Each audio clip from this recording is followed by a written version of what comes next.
Hello students, this is Amar sir और आज हम इंडेक्स नंबर का सेकंड लेक्चर रिकॉर्ड कर रहे हैं। और इस सेकंड लेक्चर में मैं क्वेश्चन नंबर 3 ले रहा हूँ। क्वेश्चन नंबर 1 और 2 एक्सरसाइज 1.1 की मैं बात कर रहा हूँ। एक्सरसाइज 1.1 में क्वेश्चन नंबर 1 और 2 ऑलरेडी हमने लास्ट लेक्चर में कवर किया था। अब हम क्वेश्चन नंबर 3 कर रहे हैं। पहले मैं क्वेश्चन रीड कर रहा हूँ, फिर मैं आपको एक्सप्लेन कर रहा हूँ।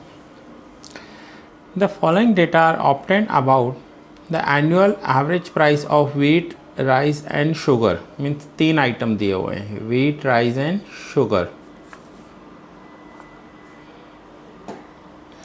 इन the wholesale market of a city find the general index number. अब हमें जनरल इंडेक्स नंबर कैलकुलेट करना है।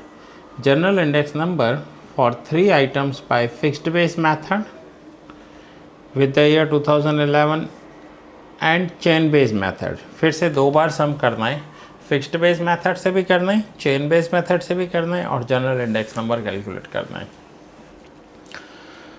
अब देखिएगा, जो क्वेश्चन फर्स्ट था उसमें एक ही आइटम दी हुई थी, सेकंड में भी एक ही आइटम दी हुई थी। अब इसमें 3 आइटम दिए हुए हैं, व्हीट, राइस एंड शुगर। तो एज इट इज़ मैंने लिख दिया wheat, rice and sugar. General index number calculate कर रहे हैं, ऊपर हेडिंग दे दी जनरल इंडेक्स नंबर। और ये मैं फर्स्ट मेथड कर रहा हूँ, first method that means fixed base method. So fixed base index number formula होती है value of current year divide by value of base year into 100। अब पहले 11 के लिए कर रहा हूँ। सो अब हमें ये वैल्यूज़ यहाँ से क्वेश्चन में से देखनी है। Value of the current year 18 divide by value of the base year 18 into 100। तो ये हो जाएगा 100। हमेशा आप देखेंगे जब भी हम फिक्स्ड बेस मेथड या चेन बेस मेथड ले रहे हैं और फर्स्ट ईयर है वही बेस ईयर है, 2011 ही बेस ईयर है, तो इंडेक्स नंबर उसका 100 हो जाता है। नाउ 30 डिवाइड बाय 30 इंटू 100, तो आंसर हो जाएगा 100।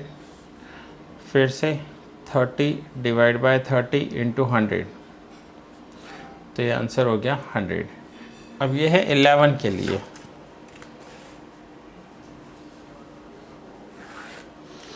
अब इतना करने के बाद हमें यहाँ पर करना है इन तीनों का टोटल। तो इन तीनों का टोटल आ गया 100 प्लस 100 प्लस 100 300। अब 300 के बाद हमें नेक्स्ट पॉइंट जो कैलकुलेट करना है general index number. General index number की मीनिंग क्या होती है कि एक आइटम 10% इंक्रीज़ हुआ, दूसरा 20% इंक्रीज़ हुआ, तीसरा 30% इंक्रीज़ हुआ, ओवरऑल तीनों में इंक्रीमेंट कितना आया, तो इसे कहते हैं जनरल इंडेक्स नंबर।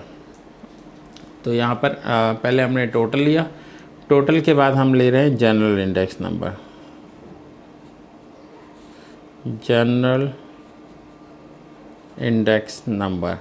अब जनरल इंडेक्स नंबर में क्या करना है, टोटल 300 डिवाइड बाय 3, तो आंसर आ जाएगा 100। तो जनरल इंडेक्स नंबर का जो आंसर आया वो है 100। तो ये है जनरल इंडेक्स नंबर। ऐसे हमें जनरल इंडेक्स नंबर कैलकुलेट करना है कि एक प्रोडक्ट में कितना चेंज हुआ, ओवरऑल तीनों में एवरेज कितना चेंज हुआ। ये हमने किया for the year 2011। Now for the year 2012। Now 2012 के लिए क्वेश्चन आपके सामने है। प्राइस है 18.5, price of the current year 18.50। Previous year ये रहा price of 2011, previous year 18 into 100। फिर से कैलकुलेशन मैं बाद में कर रहा हूँ यहाँ पर। फिर से 36 price of the current year, 30 divide करेंगे price of the base year into 100। फिर से price of the current year, sugar का करंट ईयर का price, current means 2012 current year हो जाएगा, 30 price of the base year 31 divide by 30 into 100। तो आइए divide करके देखते हैं। So 18.5 divide by 18 into 100, so ये आंसर हो जाएगा 102.787777 आंसर आ रहा है, तो मैंने 78 कर दिया। 36 डिवाइड बाय 30 इंटू 100 आंसर है 120 एंड 31 डिवाइड बाय 30 इंटू 100 तो आंसर है 103.33। अब तीनों को ऐड करूँगा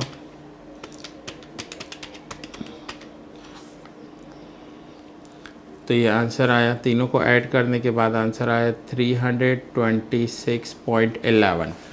अब देखिए इसका मतलब समझिए, वीट में 2% का इंक्रीज़ हुआ है प्राइस में, राइस में 20% का इंक्रीज़ हुआ, शुगर में 3% का इंक्रीज़ हुआ।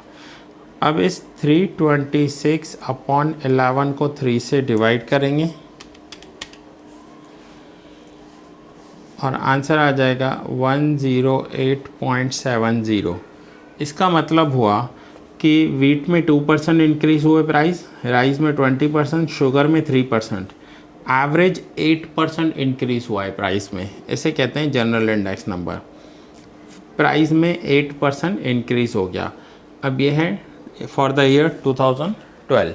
अब हमें और क्या आगे करना है, 13, 14 एंड 15। तो ये सेम मैं नेक्स्ट पेज पर ले रहा हूँ, 13, 14 एंड 15।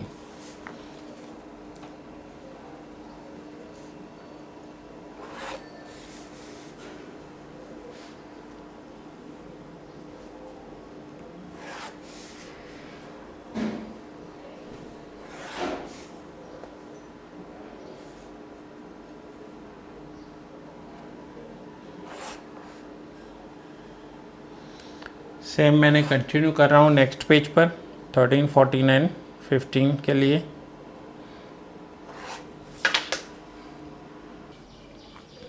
सो आइए नाउ 2013 ईयर के लिए देखें। सो 2013 में भी हमें यही करना है। फिर से value of the current year,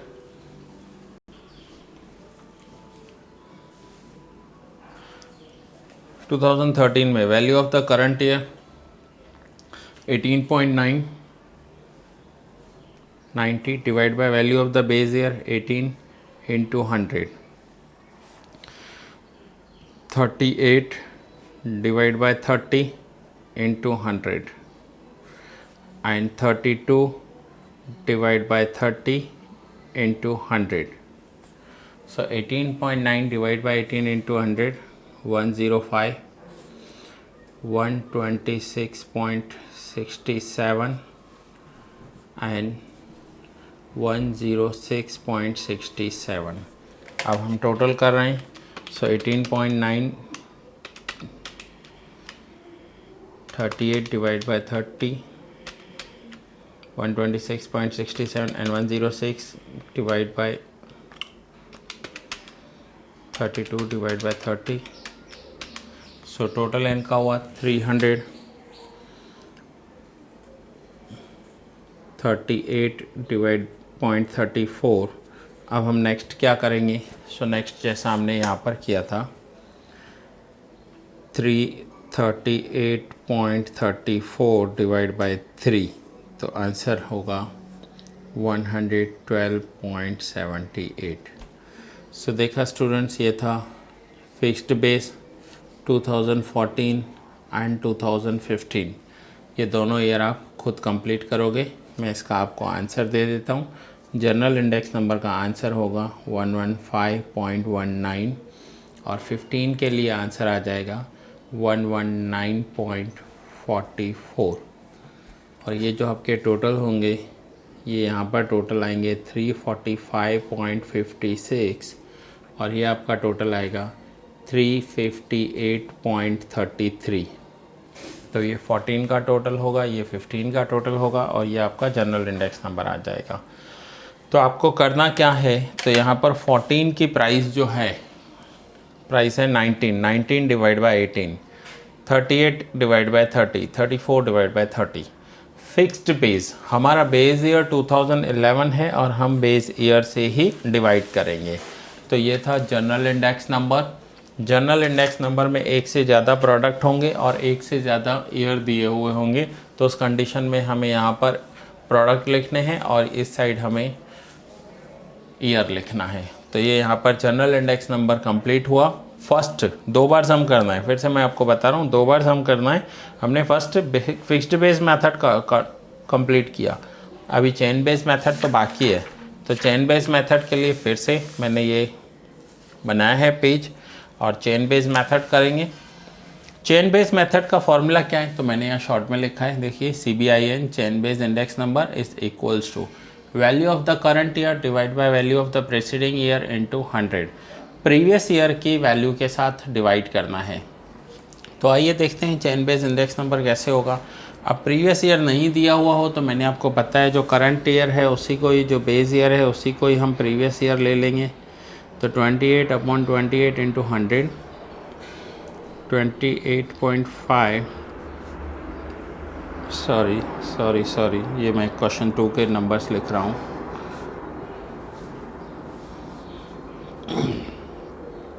18/18 into 100, तो ये आंसर हो जाएगा 100।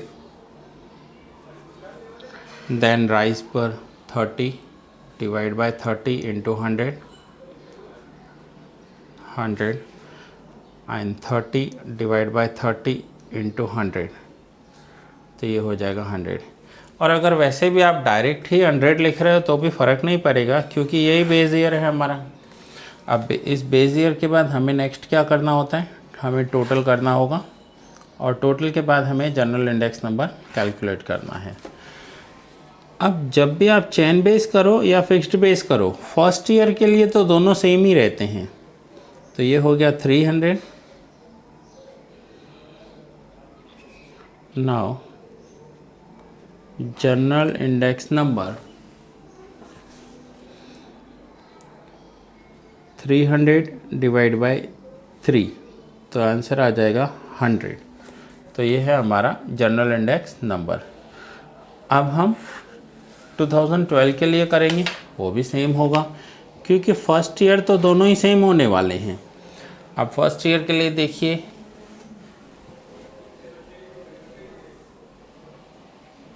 हमें करना है value of the current year divide by value of the previous year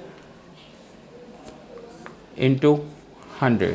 so value of the current year 2012 के लिए है, प्राइस है 18.50 divide by 18 into 100, 36 divide by 30 into 100, 31 divide by 30 into 100,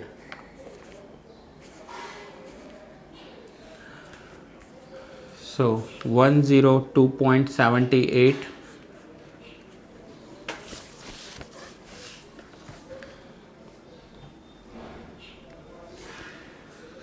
126.67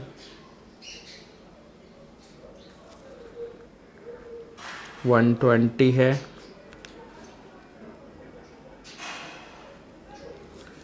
and 103.33। So answer हो गया 326.11 and 326.11 divide by 3, तो answer हो जाएगा 108.7। अब आप देखिएगा 2013, अब यहाँ पर क्या डिफरेंस आ रहा है। तो फिर से सेम हमें अब यहाँ पर प्रीवियस ईयर से डिवाइड करना है। हमें इस बात को याद रखना है कि प्रीवियस ईयर से डिवाइड करेंगे। सो 13 का प्रीवियस ईयर क्या हो जाएगा, सो 18.90 डिवाइड बाय 18.50 इंटू 100। क्वेश्चन में देखिए आप, प्रीवियस ईयर क्या है 18.90, प्रीवियस ईयर 18.50 इंटू 100। फिर से next 38 divide bye 36 into 100 and 32 divide bye 31 into 100। Previous year से आपको डिवाइड करते रहना है। सो देखिए आंसर क्या आएगा प्रीवियस ईयर से जब हम डिवाइड करेंगे। 18.9 डिवाइड बाय 18.5 इंटू 100, तो ये हो जाएगा 102.16 38 divide bye 36 into 100, 105.56 and 32 divide bye 31 into 100, तो 103.23। अब हमें आगे टोटल करने हैं और जनरल इंडेक्स नंबर कैलकुलेट करना है। चेन बेस इंडेक्स नंबर में हम प्रीवियस ईयर से कंपेयर करते हैं कि प्रीवियस ईयर के कंपैरिजन में कितना इंक्रीमेंट आया है। अब ये देखिए कि 2013 हमें क्या दिखा रहा है कि 2013 में 12 के कंपेयर में जो फर्स्ट प्रोडक्ट है वीट वो 2% इंक्रीज़ हुआ, राइस 5% एंड शुगर 3% इंक्रीज़ हुआ है। सो अब हम इनका टोटल करेंगे 102.16, 105.56, 103.23। सो ये टोटल हुआ तीनों का 310.95 and 310.95 divide by 3 is equals to 103.65। So hopefully students ये आपको समझ में आया होगा। ये चेन बेस इंडेक्स नंबर है, जनरल इंडेक्स नंबर मैं कैलकुलेट कर रहा हूँ। मैं यहाँ पर लिख देता हूँ चेन बेस इंडेक्स नंबर जो हमें सेकंड पॉइंट कैलकुलेट करनी थी।